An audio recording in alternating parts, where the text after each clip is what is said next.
who are interested, there's a link for a survey.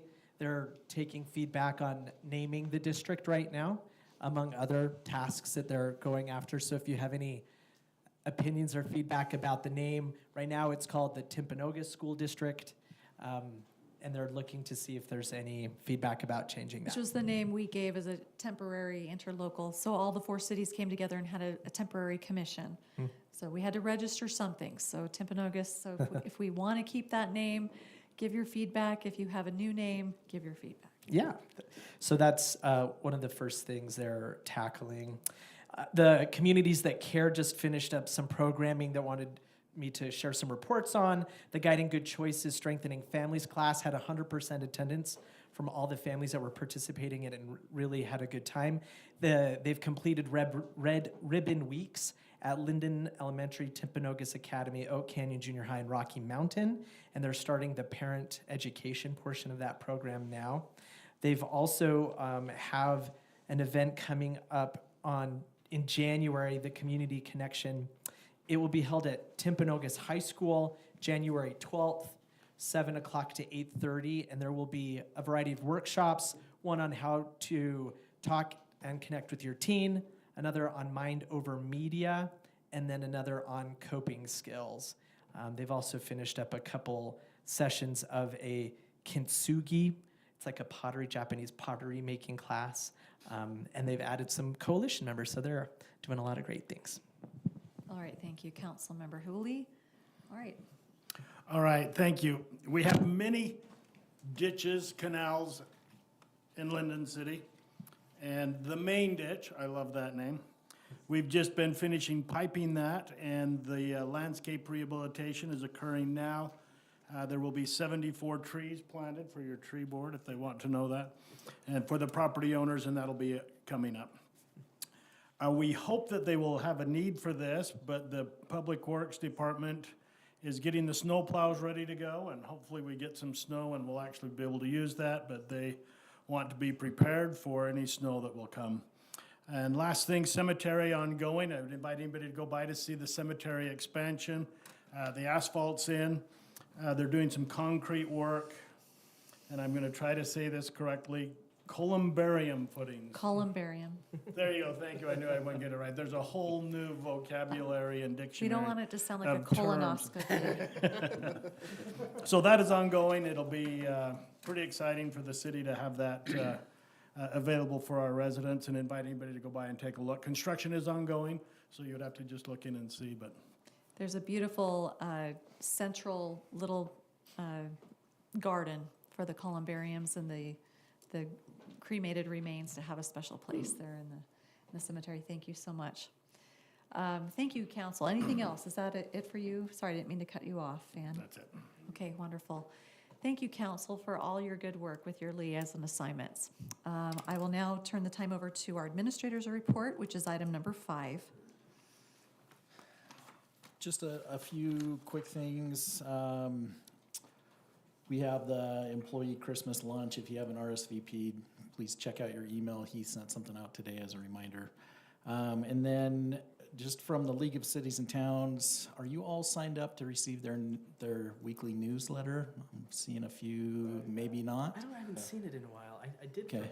Usually comes every Friday. Just there's some things on there that they're encouraging you to speak with our state legislators before this legislative session. There's several bills that are looking to change how property tax works, limiting ability of entities to raise property taxes if needed, or putting caps on raises of property tax. Certainly something that could impact cities in the future, so keep an eye on that. Talk to your legislators about that. There's several bills that are looking at preemption of housing and land use laws, and so again, something to talk to your legislators about, where they're looking to limit what cities can or can't do in regards to higher density housing and lot sizes. And then water infrastructure, there's a project going on right now where the state is looking at implementing a fee statewide for all water providers, and then anticipating we would pass that fee on to the users.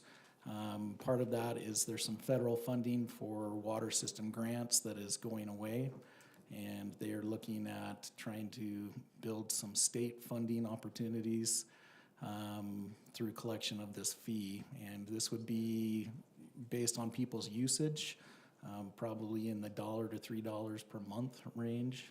And so something for us to keep an eye on with our state legislators as far as how that money's being used and how that impacts our residents. So that's all I have right now. I'll forward the link for that newsletter. So thanks, Mayor. All right, thank you so much. All right, that brings us to item number 6. This is the approval of the minutes from November 17th, 2025, and the minutes from November 18th, 2025. Council, have you had a moment to review and address any changes or adjustments for our recorder? I have no adjustments. Okay, Make a motion. I'd like to move that we approve the city council minutes from November 17th and November 18th, 2025. Second. we have a motion by Councilmember Hoyt, seconded by Councilmember Broderick. All in favor? Aye. Any opposed? All right, that is unanimous. Thank you so very much. All right, there are no consent agenda items this evening, so we will move on to item number 8.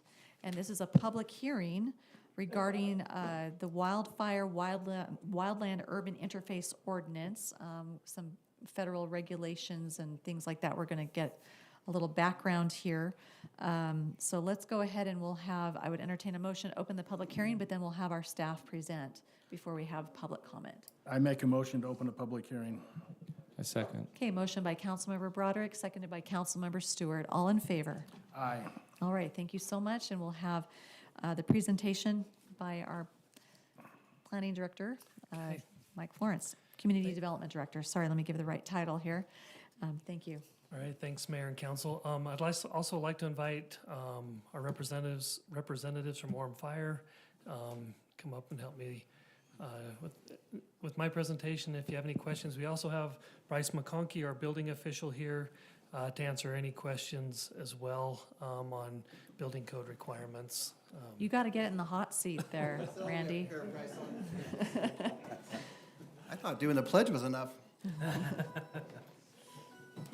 So we apologize to residents. When we sent out this notice a week or so ago, or 2 weeks ago, we had put that the time was 5:15 for the public notice, or for a public hearing. We realized that, and last Wednesday, we resent notices out to all the residents, and hopefully they got those. Some of them may not have got them because of the holiday weekend, but so we apologize for any confusion on that. So this past legislative session in the spring, the Utah legislature passed House Bill 48. And this House bill mandated or required that cities do a couple things. First, it requires that the cities adopt the 2006, and the acronym is WUI. It's Wildland Urban Interface Code. It's International Code Council code. So like we adopt the plumbing and mechanical, electrical, and building codes, it's the code as well. I'll pull that up here. So the state has already adopted this code, and so they're in House Bill 48. They're requiring that cities adopt this as well. And so we've prepared an ordinance amendment for you in chapter or title 15.08 for that change, adopting this code. The WUI code, what it does is it applies to properties, and we'll go through how it applies, but it applies to properties when you're building a new single-family home. There's additional fire code or building code standards that you have to meet. If you're adding an addition to your home, if you're adding a garage, a detached garage, if depending on the extreme area of the state's map, there may be some different shingles that you have to put on your home as well. But so the code goes through those types of items when you're making improvements to your properties. anything you guys would like to add on that, Bryce, or? Okay. I don't think so. The intent of those improvements is just to make your house more fire resistant, right? And so that's their intent with this. Quick question, if I was gonna add a shed and I had to comply with these, do I have to make my existing house comply then as well? No. Or just the new structure? Just the new structure. So any existing structure, this does not impact it in any way? Correct, unless there's modifications. So if there's a lot of people replacing their siding right now with another facade, to be honest, almost all of them comply, all the new ones anyway. They're non-combustible. There's, the big question is how much more is it gonna cost? Excuse me. The answer is, I have no idea, but it just depends on what they're doing. There's three classification areas, basically hazard areas. You got the extreme, the high hazard, and the moderate hazard. And there's still some more information coming. It's not completely clear. I think we're still waiting on an official map from the state. So there's a little bit of obscurity. I don't know that there's going to be a huge impact. We'll go over the map, proposed map here.